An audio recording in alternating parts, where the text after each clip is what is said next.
There is something massive going on right now that I don't see anyone paying attention to. And it would be easy for me to make a video saying, oh, the whales are accumulating. Look at all this accumulation going on. Bitcoin is being bought up by the smart money and the dumb money is selling. And is that happening? Yeah, I'm seeing evidence of very large buys of Bitcoin from corporations, from entities. Even I'm seeing evidence of states. And when I talk about states, I am talking about U.S. states, but I'm also talking about just nation states around the world. Yeah, I can talk about that all I want in multiple videos, but that's not the level of, everyone's paying attention. There are lots of people paying attention to that kind of accumulation and it's really easy to make a video being bullish when you talk about things like that. But that's not...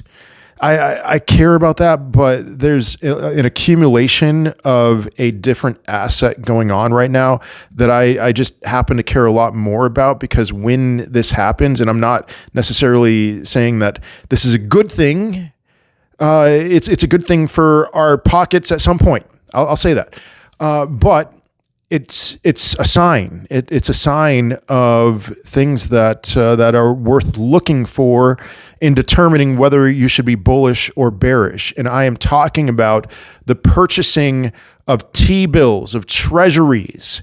This is, if you don't know anything about quantitative easing, all right, we are not officially in a period of quantitative easing, not officially.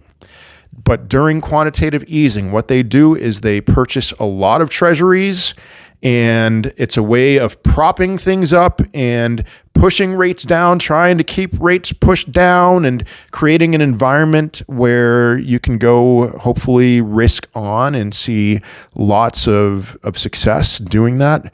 And nobody's really paying attention to this right now. But let me just give this week, for example, the week of Holy Week. It's Holy Week for those who believe in that, which I'm one of those people. Okay, but there's $15 billion worth of treasuries being purchased by the Federal Reserve this week. And there, for the month of March, I believe, forgive me if I'm wrong, I believe that number is 60 billion. And what is that in comparison to previous time periods? We can talk about 2008 when quantitative easing was introduced, and after the great financial crisis, there was instantly $1 trillion worth of T-bills purchased. But then after that, there really wasn't major periods. There was COVID. There really wasn't periods where this level of purchasing of T-bills was happening. Historically, there was gradually moments of that. There was a reverse repo crisis in 2020 that saw hundreds of billions of dollars of T-bills being purchased. But this is happening. We're so used to this right now that it's a stealth kind of thing. It's unofficial quantitative easing. It's quantitative easing light, but I don't really even want to call it that. It is, don't call it quantitative easing. And it has been happening since December 3rd. If you remember when quantitative tightening ended, it was December 1st of 2025.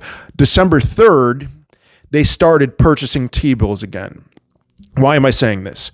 I'm saying this because the tightening is over.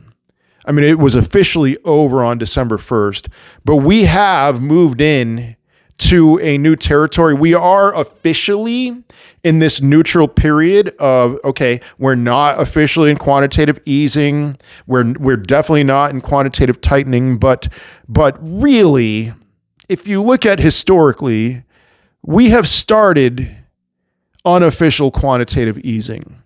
And so what does that mean? Why do I care so much about that? Well, if you compare now to the 2022 bear market, the 2022 bear market was when quantitative tightening began.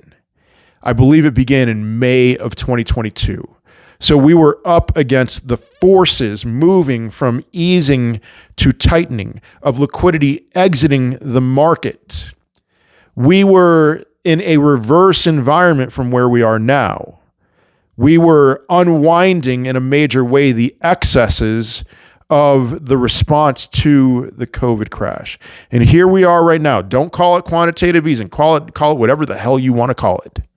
But it's not tightening. It is the opposite of tightening. And okay, but it's not easing. They don't want us to call it quantitative easing. Whatever the case, there is a new early stages of, for better or worse, maybe better over the next year to year and a half, of a movement of liquidity re-entering the market. And there's lots of evidence that I could give you that this is what's happening right now. We saw in 2025 the foundation being laid for what I do believe is going to be a very exciting move in stocks and crypto. I know, let's just get beyond this peak fear with the Iran war and all that.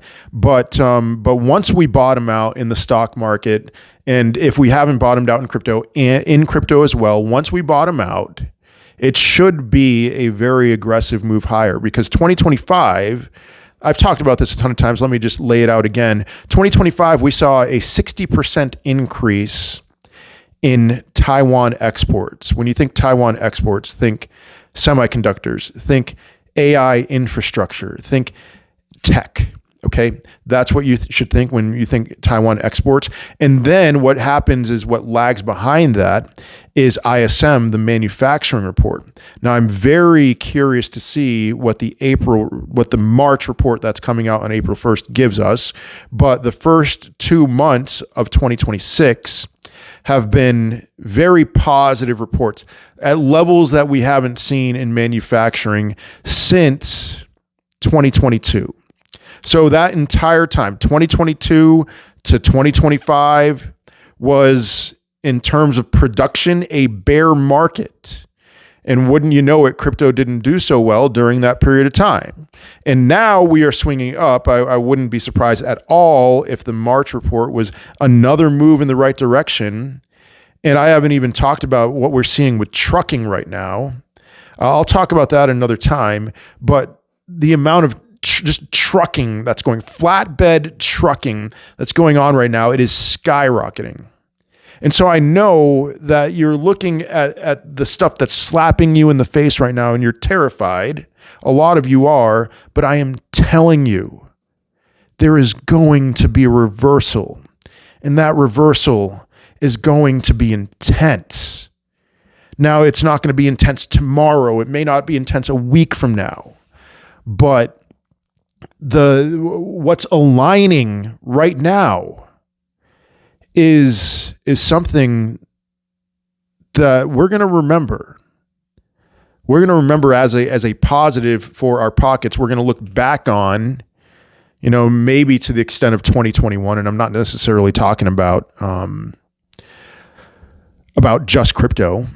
2021, you look at the stock market priced in gold, the S&P 500 and the NASDAQ peaked in November of 2021. So this is a contrarian point of view.